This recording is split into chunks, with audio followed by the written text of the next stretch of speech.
परम सत्कार योग गुरु प्यारी साध संगत जी, राधा स्वामी जी। साध संगत जी, कल शनिवार 22 मार्च को बाबा जी के दर्शन और सवाल जवाब में जाने का सौभाग्य मिला।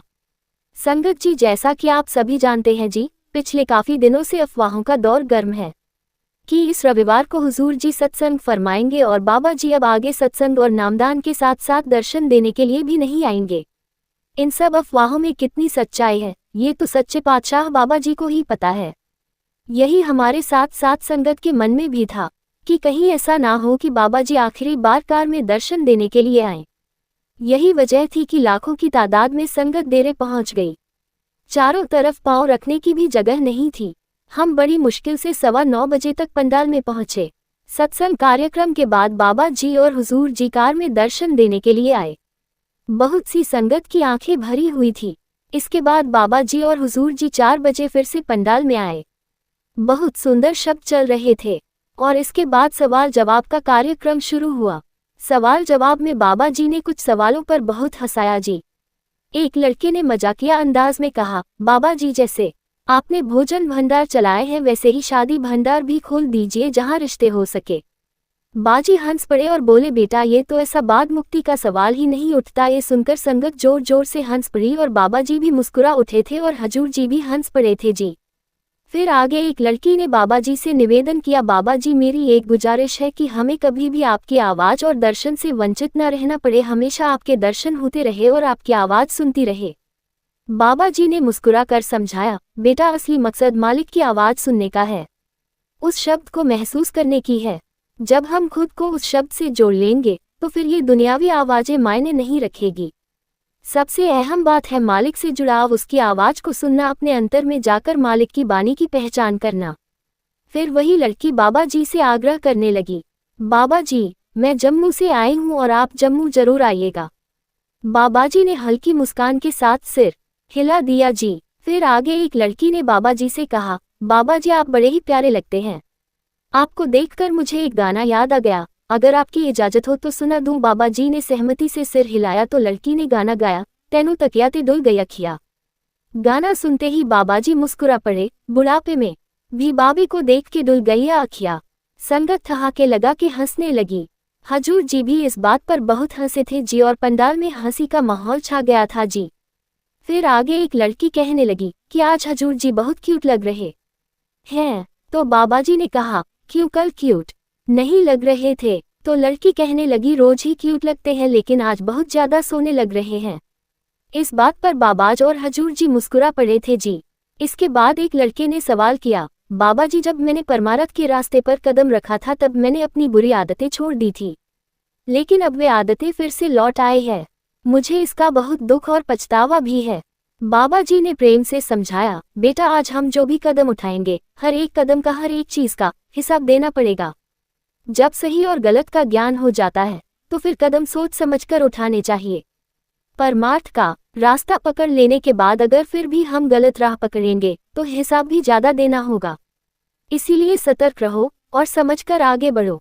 फिर यही लड़का फिर से पूछ बैठा, बाबा जी गुरु से सच्चा प्रेम कैसे किया जाए, कैसे जताएं कि मेरा प्रेम सच्चा है? बाबा जी ने प्यार से उत्तर दिया कि बेटा गुरु के हुक्म में चलना ही सच्चा प्रेम है, गुरु को संगत से और कुछ नहीं चाहिए। आगे बाबा जी ने समझाया कि प्रेम को शब्दों में नहीं बांधा जा सकता, प्रेम तो करने का मार्ग है। अगर हम लफ्जों में कहते हैं कि हम गुरु से बहुत प्रेम करते हैं लेकिन उनके हुक्म की पालना नहीं करते तो वो प्रेम नहीं, सिर्फ दिखावा है। सच्चा प्रेम तो हुक्म मानने में है। फिर आगे एक भाई ने बाबा जी से पूछा, बाबा जी मेरा कोई सवाल नहीं है, मैं आपके सामने आज इसीलिए आया हूँ क्योंकि मैं आपसे माफ़ी मांगना चाहता हूँ। नामदान लेने के बाद मुझसे गलती हो गई, क्या मुझे दोबारा नामदान लेना चाहिए? बाबा जी ने मुस्कुरा कर जवाब दिया, बेटा इंसान गलतियों का पुतला है, हमें अपनी गलतियों से सीखकर आगे बढ़ना चाहिए। दोबारा नामदान लेने की जरूरत नहीं है बल्कि अपने आप से माफ़ी मांगकर आगे बढ़ो। जो गलती करके उसको दोहराता है फिर उसको हिसाब देना पड़ता है, लेकिन अगर गलती करके सीख लेंगे और फिर से नहीं दोहराएंगे तो मालिक जरूर बख्श देगा। फिर आगे किसी ने सवाल किया, बाबा जी आप अपना ध्यान रखा करो। बाबा जी ने मुस्कुराते हुए कहा, तुसी की करोगे फिर? बाबा जी ने हंसते हुए कहा, तुसी मेरा ध्यान रखो, मैं तुम्हारा ध्यान रखूंगा।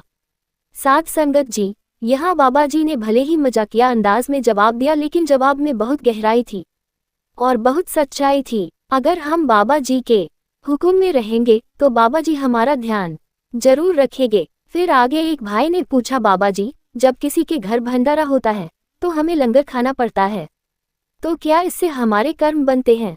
बाबा जी ने बहुत ही प्यार से कहा, बेटा, दुनिया में रहना है तो दुनिया की रीति रिवाज निभाने पड़ते हैं।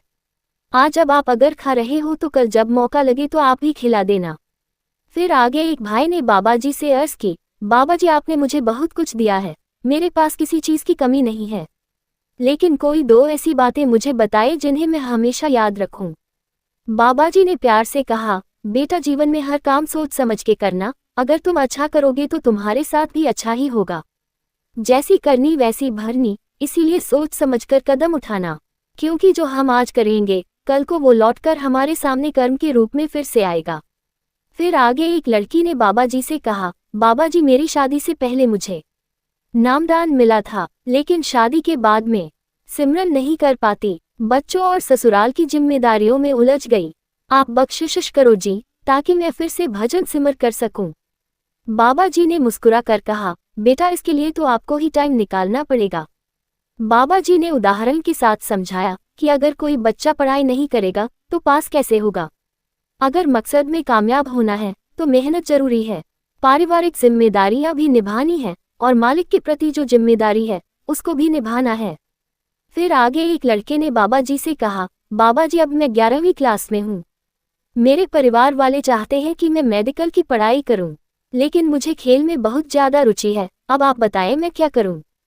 बाबा जी ने मुस्कुराकर कहा, बेटा, माँ बाप हमारे दुश्मन नहीं होते, वे जो भी सोचते हैं हमारी भलाई के लिए ही सोचते हैं।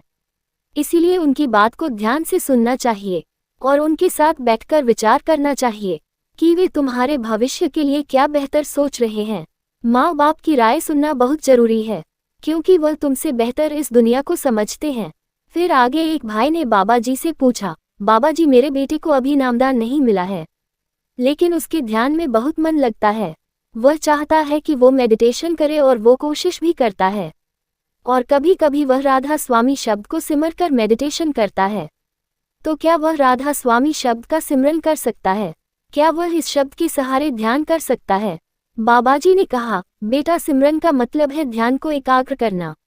अगर उसे इस शब्द का जाप करके अच्छा महसूस होता है तो वह इसे सिमर सकता है। मकसद तो ध्यान को केंद्रित करना है ना। इससे उसका मन और मजबूत होगा, उसकी नींव गहरी बनेगी। आगे चलकर जब उसे नामदान मिलेगा तब भजन सिमरन में उसे कोई परेशानी नहीं होगी, उसको ध्यान इकट्ठा करने की आदत पड़ चुकी होगी। इसके बाद एक लड़की ने बाबा जी से कहा, बाबा जी, आपकी से मुझे नामदान तो मिल गया और मैं भजन सिमरन पर बैठने की बहुत कोशिश करती हूँ, लेकिन मुझसे भजन सिमरन नहीं हो पाता, मेरा मन नहीं लगता। बिना भजन सिमरन के मालिक से प्रेम कैसे करूं, कृपया मेरा मार्गदर्शन कीजिए। बाबा जी ने बड़े सरल भाव से समझाया, बेटा, सिर्फ लफ्जों में कह देने से मालिक से प्रेम नहीं होता। जरा सोचो, अगर तुम्हारे बच्चे रोज कहे कि वे तुमसे बहुत प्यार करते हैं लेकिन तुम्हारी परवाह ही ना करें, तुम्हें पूछे ना, तो तुम्हें कैसा लगेगा? हम सब भी मालिक के बच्चे हैं। अगर हम सिर्फ लफ्जों में कहते रहेंगे कि हम तो मालिक से प्रेम करते हैं, तो क्या इससे मालिक खुश होगा? सच्चा प्रेम तो सेवा, समर्पण और भक्ति में झलकता है। मालिक से प्रेम करना है तो उसके हुक्म में चलना होगा, मन लगे या ना लगे। भजन सिमरन में बिना नागा बैठना होगा। हमें जो ड्यूटी दी गई है हमें उसको निभाना है और आगे सब मालिक की रजा पर छोड़ देना है। राधा स्वामी जी।